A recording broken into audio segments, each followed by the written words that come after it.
Welcome to Doing Time with Joe. I'm your host, Joe Baker, back again with another episode, y'all.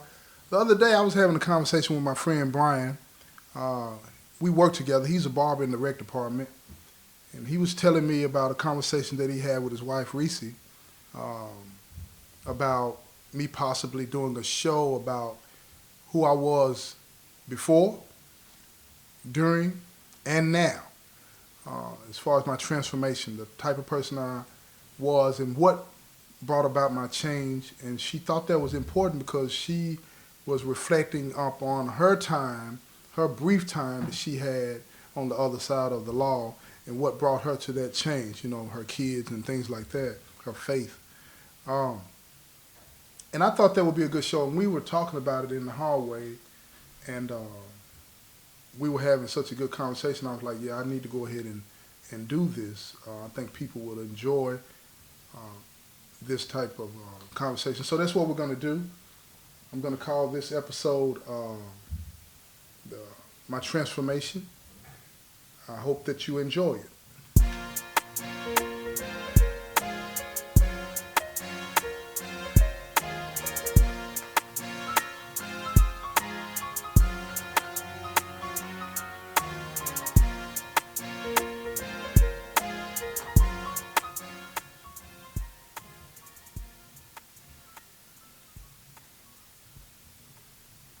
Before we kick this off, Brian, is anything that you want to say? Introduce yourself to people.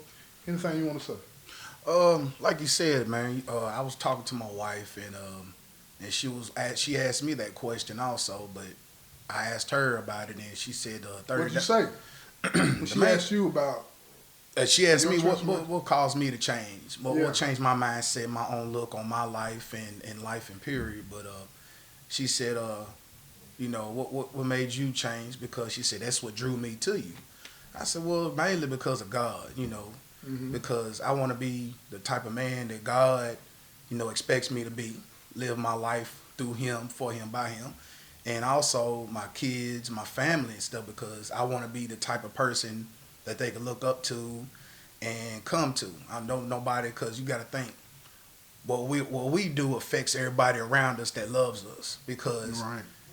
they be like us right now. We Right. incarcerated, but our people on the outside, oh, you Joe daddy, oh, you Joe brother, Right. and that kind of gives them a little bit of a negative, stigma because you locked up. And the same thing with my family and my children. Right. Oh, your daddy locked up.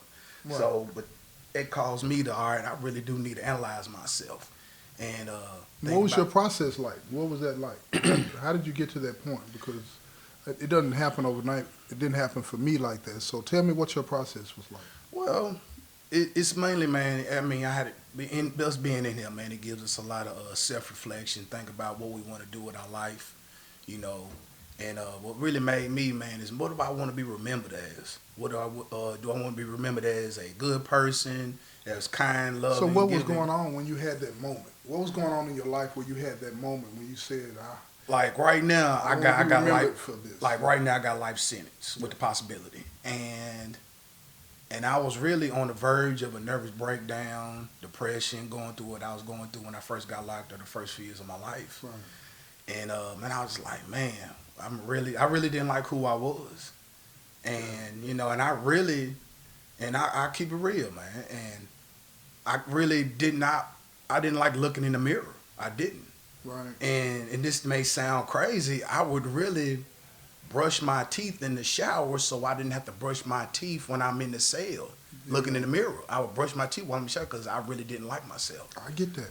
And I was like, man, I really need to change, and I need to be a better father, a better man, and a better husband, and a better son of God. And that's really what started my transformation. Got it. So for me, it was pretty much the same thing. I decided that I didn't like the person that I was. But I became more curious about the person that I was. And what I mean by that is I consider myself to be a very analytical type person. Mm-hmm. And so for me, the problem had to be the way I think. You know what I'm saying? And I became curious about this. Like, why do I think like this? How did I get to this point? And I understand now that that had a lot to do with the traumas that I suffered as a child. But before I could even get to the point to understand that, I had to know what it was that I went through. And I didn't, even though I suffered after the death of my mother, I didn't find out the truth about my mother's death until I was locked up. And that sent me on this journey of curiosity about, could this have something to do with the way that I think? Because my family told me one story about her death to get me through the trauma. So I would start talking again. I stopped talking for 3 months. Well, what really happened? Well, my mom,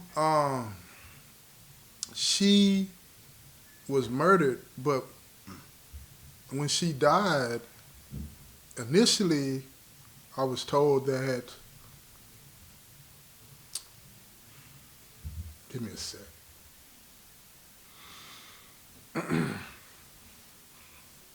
Initially, I was told that she died from breast cancer. And even though there was a lie, I understand why they did it.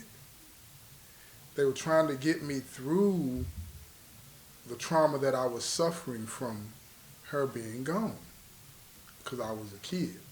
So I understand that.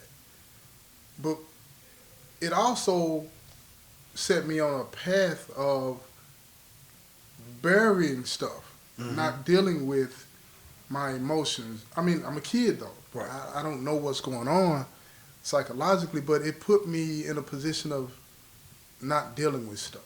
So by you not facing stuff head on. So when they told you that after you found out your mother died, years you later, just went completely quiet. It triggered something in me that made me want to know. Initially, I did what most victims of crime do. I wanted to kill the person. I wanted my lick back. And my grandmother told me no. When did you find out what really happened? I was at River Bend on Max. I was getting ready to go to my death penalty trial.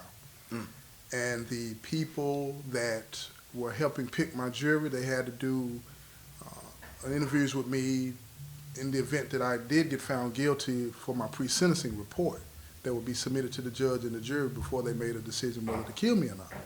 That's a crazy time to find out the real cause of your mother's death. Yes, but everybody else in my family knew.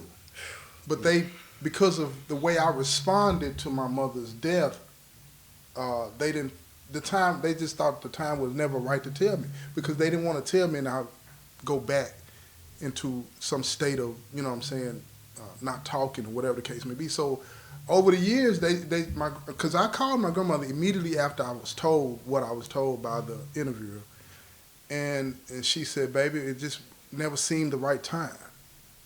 It just never seemed the right time. So that tells me that they always saw me in some way, shape, or form as fragile mentally. You know what I mean? They loved me, so they didn't want to do anything to hurt me. I get it. They wanted to try to protect you. They were trying to protect me, so I get that. So when I found out that it was true and I got over my anger, I set out to figure out what. First of all, it helped me understand what I did better.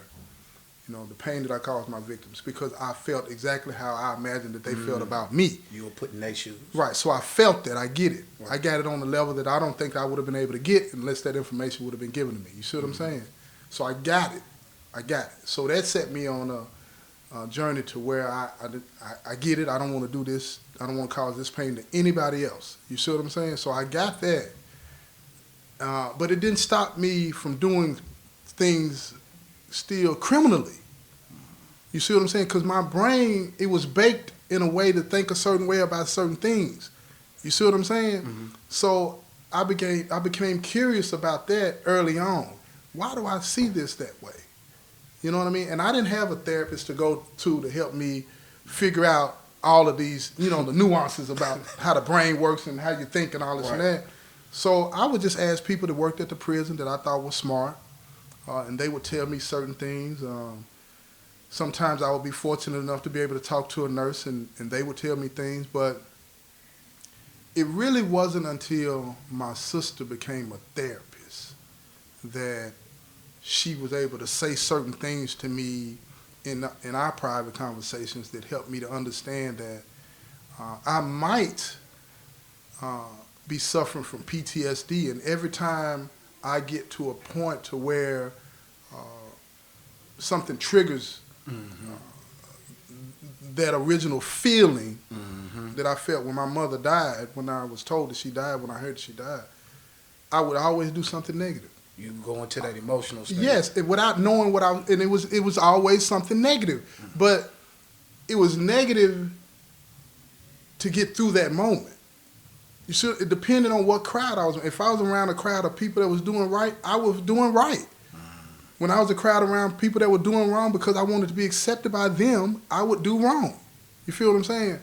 And I became real curious about that. I wanted to know what that is, what that was now.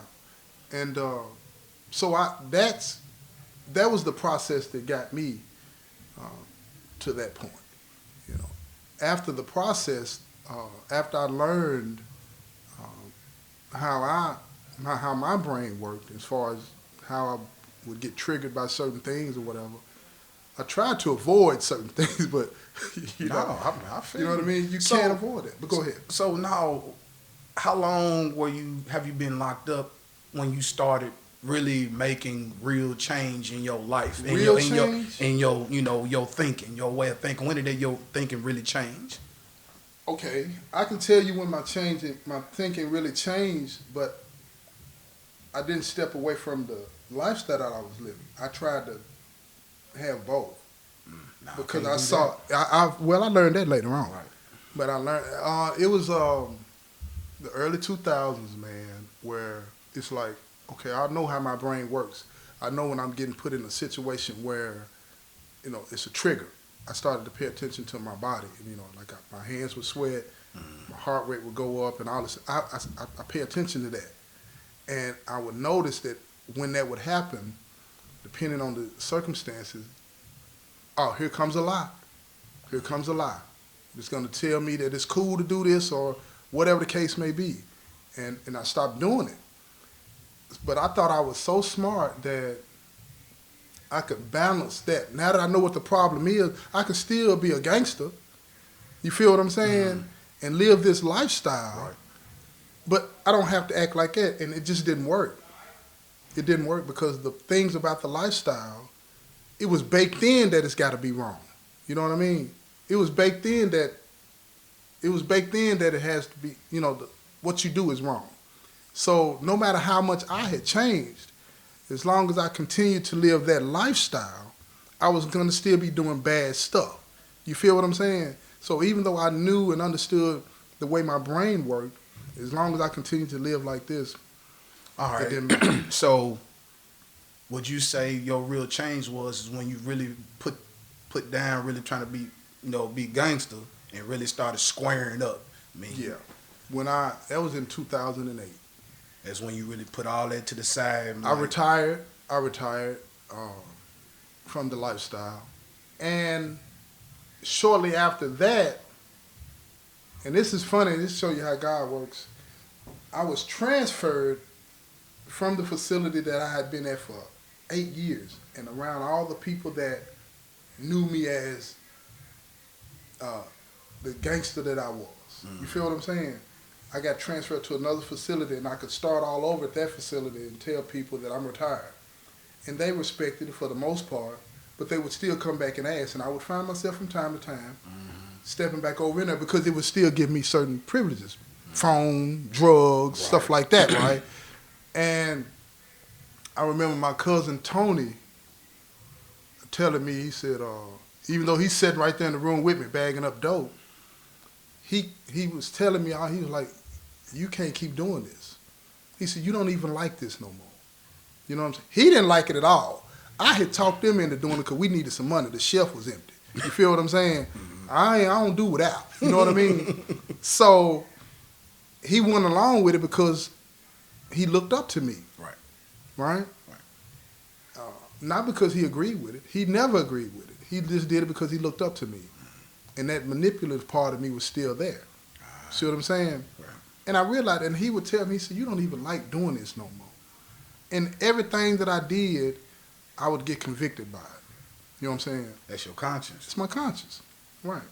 And as time went on, I would still dibble and dabble and do stuff. But I would make these friendships with people, and I would present myself as one way to them, right? The person that I wanted to be, the person that I want them to see me as, who I was before I committed my crimes, the person that everybody in Springfield knows Joe T to be. You feel what I'm saying? That's who I was able to be around people. You feel what I mean? Mm-hmm. But then when I would be alone, I'd still want to try to get a phone or sell some drugs or do those. But I would keep it so secret that it would make me uncomfortable when I would be around those people that I'd come to love and respect because I had something, a secret from them. They didn't know. Right. You feel what I'm saying? That I was being a hypocrite. Right. They didn't know, but I knew. But I'm going to tell you how the universe works, man. None of that stuff would prosper me. I would always get caught. Something would always happen. And I got away from the idea of blaming somebody else about something that happens to me. I don't care about, I think we had a conversation about this not too long ago when you got back, where I was telling you that I don't care about somebody that's a snitch. Mm-hmm. I don't even like using that terminology anymore. Right. I don't care about that because if not for the behavior that I am in, Mm-hmm. they don't have nothing to tell. Right. It's not them that's the problem, it's me Right. that's the problem. Right. See what I'm saying? And when I started to understand that, I started to understand what true change is. And I think that's difficult for a lot of people. And let me explain what I mean by that. True change can only come. It's by God's grace, first of all. Let's make sure that's understood. Right. You feel me? That's what I believe. Mm-hmm. Because you have to have that awareness. You feel me? But true change can only come and take root when you start to understand that what you're doing is wrong. Right. Right. And then on top of that, you have to accept that. You have to accept that. So the process for me was understanding how my brain worked, why I would want to be involved in that, all of those things that would trigger that rejection, fear, all of those things, understanding that part of me. And then getting to the realization that it doesn't matter how it was found out. Quit worrying about that. Were you doing it? I'll never forget, man. Let me tell you this story real quick. I'll never forget when one day I called home to my grandmother. She was still alive. And my ex-wife answered the phone. And I shot off on her. What you doing up there? You don't be answering my grandmama's phone, blah, blah, blah, blah, blah. So she had started crying. And so my grandmother gets on the phone and she said, boy, what's wrong with you? You don't act like anybody raised you like, and I'm sick of you doing this and that. Shooting off on me, and I love my grandmother. Mm-hmm. And when Granny get on me, man, it just makes me feel like I'm 2 inches tall. Man, you know what I mean? Yeah. When I'm doing wrong, when I was on the street, I stay away from Granny because I didn't want to make her be ashamed of me. You didn't want to see it. No, because I knew she would be ashamed of me. Right. It wasn't that she would whoop me. I just, seeing my grandmama's face when I know she's ashamed of me, that did way more to me than somebody whooping me. Yep. You feel me? That's that psychological. Yeah, man. Hat me, man. Hat me. You know what I'm saying? So, when she chastised me like that on the phone, she said, and you apologize, because if you wouldn't have done what you did, she wouldn't have had nothing to say. Mm. And I apologized to her. Wow. Yeah. Right then. She put her on the phone, I apologized right then. And that was the beginning process of helping me understand that it's not what people might say about you in regards to what you might be doing. You got to remember, when you say such and such snitched on me or such and such told on me, what you're saying is that you want to be left in a dark state of darkness. Right. And not come to the light. You don't want nobody to say nothing about what you're doing is wrong. And that's darkness. Right. You see what I'm saying? So why are you mad at them? Why are you mad at them? You feel what I'm saying? You shouldn't be mad at them because they really helping nudge you along. Right. You feel what I'm saying? But we don't want to accept that. But anyway, once you get to that point of understanding that, like I said, the process of how you think, then that second part is understanding that it's you, not them. You feel me? And then getting to the point where you accept that. And that is what, for me, has solidified my change. So let me ask you this then. So you, correct me if I'm wrong, so you think that when a person needs to change, and then it's good that you got people that you want to do it for, but you're not necessarily doing it for them. Yes. You're really doing it for yourself. That's right. Because if you start with yourself, man, it's going to broaden out to them, and they're going to see the change They're in gonna you see it. anyway. They're going to see it. And they're going to see that, and that's going to have a positive effect. They're going to see it. I remember one day I was talking to my girl on the phone, man, and she told me, just out of the blue, you know, she said, I love you now more than I ever have. Mm. And I'm like, oh, really? Now, I'm always silly, so I said something silly. You know what I mean? But I said something silly because that kind of made me uncomfortable to the extent it's like, where'd that come from? You know what I'm saying? I liked it, but it made me uncomfortable because I wasn't, you know, what did I do to deserve her saying something so beautiful to me? You feel what I mean? And what I realized, I'm just being me now. I'm being Joe. Right. Yeah, I'm being the best version of me. Not And Joe T, but Joe. Joe T, Joe, I take it all because my mom and daddy gave it to me. Right. But I'm being me. And I think a lot of people, a lot of the traumas that we go through, it pushes you away, it puts a divide between you, who you really are, and who you're presenting yourself to be. Right. And it takes a lot of work to get through that. It does. And when you're in the positions that we're in, being incarcerated, it's hard to get that type of help to dig through all that mud, man. Yeah. I'm just blessed that my sister's a therapist. I believe in therapy. I think it's a great thing. It's probably the greatest thing since cheese. I love cheese. Cheese and potatoes, you know what I mean? But therapy is right up there with that. But you know? like I said, but also therapy is like you and I and other brothers that our circle. It's all about the people you know surround yourself with. Yeah, to get to what you were saying. Like yeah. you said at the beginning, man. You and I we talk about this stuff, but really, man, it's therapy. It is therapeutic because you got somebody that you trust and feel safe that you can say anything. You can open up. That's to right. them. You can open up to them and not worry that they're gonna weaponize that information. Right. You feel what I mean? Right. And that's what you got to worry about in prison so much that when you get around people that you can open up to and be honest about who you are, you know what I'm saying? That's a gift from the Most High. Yep. You feel what I mean? And a lot of people don't appreciate that. And it's out of fear that they don't appreciate that because it's scary showing somebody a part of you that you might not even be familiar with anymore because you haven't been with that person, metaphorically speaking, for decades. Right. You feel what I'm saying? So that process of getting to know you is scary because think about what I just said, getting to know you. You don't even remember who you were before the trauma started to mess everything up. And getting back to that person, it's a painful process, but it's worth it. It's worth it. It is. And the freedom that I feel, I mean, it's hard to put into words. It's hard to put into words. And you know, that's why when you told me what Miss Reese said, at first I was like, I don't even know how to explain that. I don't even know how to explain pure joy. I don't know how to explain that. Once you and I got to talking. But once we started talking, it was like, there you go. Okay, we can do this. Right. You know what I mean? But again, yeah, it's pure joy, man. It's So you not only like who you are now, you love who I love you who are. I am. And then before you got incarcerated, you know, I mean, do you reflect back on that? But like, man, I done come a long way. The person that I do, I found me. The person that I am is the person that people in Springfield that know me, they'll tell you, that's Joe T right there. See, that's the thing though.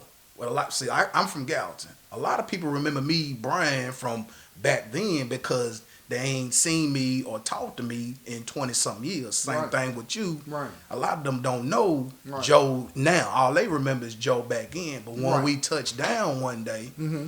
they gonna be, hey, what's up, man?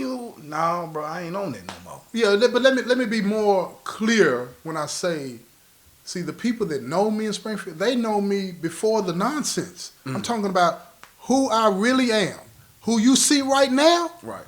The person you see me acting right now, how I talk, how I carry myself, that's Joe T. That's the person, my friends, the people that love me, that they grew up with. Right. It's been a long time since I've been around that person. You see what I'm saying? And I love that person. I found me. And a lot of people that I've met during my 34 years, they don't know that person. I wish they did. They're coming to as I meet them. Some people come here Right. and they meet me and they're like, oh man. You know what I mean? And they're like, dang, you ain't nothing like you used to be. That's what I mean. You know what I'm right. saying? And I was like, no, I'm getting back to who I really am. Right. The person that you knew was a hypocrite. The person that you knew was a fraudster. You see what I'm saying? And it's not because I'm a bad person or that I was a bad person. It's because I was afraid to be me. Mm-hmm. But I didn't even realize that I was afraid to be me because of the trauma that I had suffered.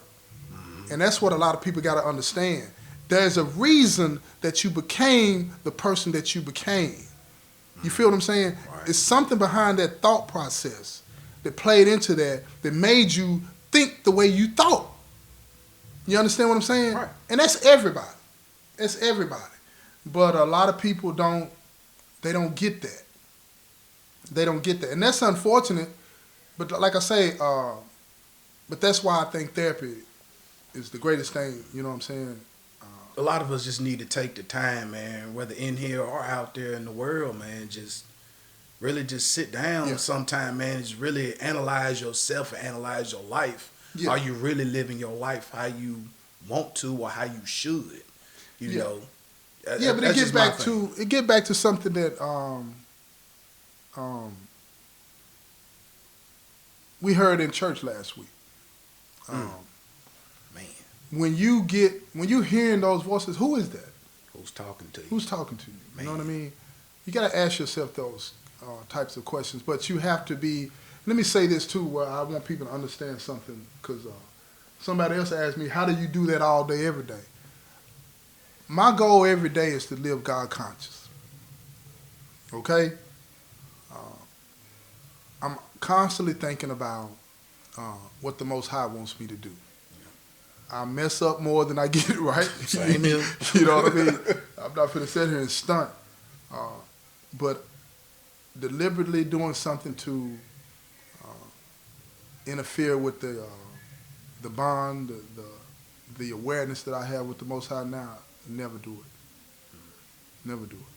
Never again. I look at it like this, because our relationship with God is so good. He put brothers like us in contact with each other, man, so we can help each other out, give each other therapy, to reflect on each other, man. You need to change this. You need to change Well, you that. got to see that. Right. And a lot of people can be around. See, here's the thing for me, and I agree with you in what you said to some extent. But when you, let me correct that. When the way that I am now, man, I'm just keeping it real. I see good in everybody, man. Mm-hmm. Yeah. But I also accept people where they're at too. Mm-hmm. Yeah, because I was telling a mutual friend of ours the other day. I said, I like to see you when you're in distress. I said, you know why? He's like, nah. I said, God got you. He dealing with you. Mm-hmm. Running around here doing all this silly stuff. I said, you don't even appreciate the process because you don't know it yet. Mm-hmm. You don't know the process where he gonna break you. He gonna break you, and he gonna do it in a way to where you gonna accept it. Mm-hmm. You know what I'm saying? So when you understand the process of this thing, and you can watch it while it's happening, that's a beautiful thing, man. And when you reflect back on your growth, and you can see all of those times when things would happen, you'd be like, man, Lord have mercy. Well, you would think it's a bad thing in the moment, right? And it comes to find out it wasn't a bad thing at all. It was a necessary thing. You'd be like I needed that. Yeah, and see, we don't want to acknowledge that some things that happen to us are necessary for us to get to that next stage, that next level. Something's got to happen to move that needle forward. And sometimes those things they don't feel good. They're not pleasant because we're thinking with a distorted mind. If you're not thinking with a distorted mind, you see it for what it is. But when you're thinking with a distorted mind, man, what the? These folks done caught me with a phone again. But see, you see what I'm saying? But see, that's correction. Yeah, that's correction. But when you're distorted, when your mind is distorted, it's like, man, I got to go get me another phone. I ain't got no $1,200 keep giving these people. But, you know what I'm saying? When you clear, you look at it as like, it was necessary for me to get caught. It was necessary. Because you had to get out of that. And ain't no question about it. Something had to happen to jar me enough to where it's like, well, on one level, intellectually, I'm like, I don't know why they don't let us have phones. That don't even make sense to me. But on other levels, because it's against the rules. It's as simple as that. Just accept that and move beyond it because the Most High got something way greater in store. Man, all right. Way greater. You feel what I'm saying? I don't need no smartphone to stay in touch with the Most High. You understand what I'm saying? I just drop to my knees and I got it. That's it. Yeah. It's on speed dial. You feel what I'm saying? Or I could just be walking and I meditate. You know what I'm saying? I walk a lot. I meditate. I'm talking to him. Best conversation going. You know what I mean? But yeah, man, I hope that's helpful. You know what I'm saying? I hope that answers Reese's question, and I hope that anybody that listens to this is going to be helped by it, man. You know what I mean? I want to thank you for doing this. Man, anytime, bro. I want to thank you and Reese for even having the conversation to catapult me into even doing this, right? I appreciate it, man. And we're going to wrap this thing up, right? This has been another episode of Doing Time with Joe. I'm your host, Joe Baker, and I say peace, y'all.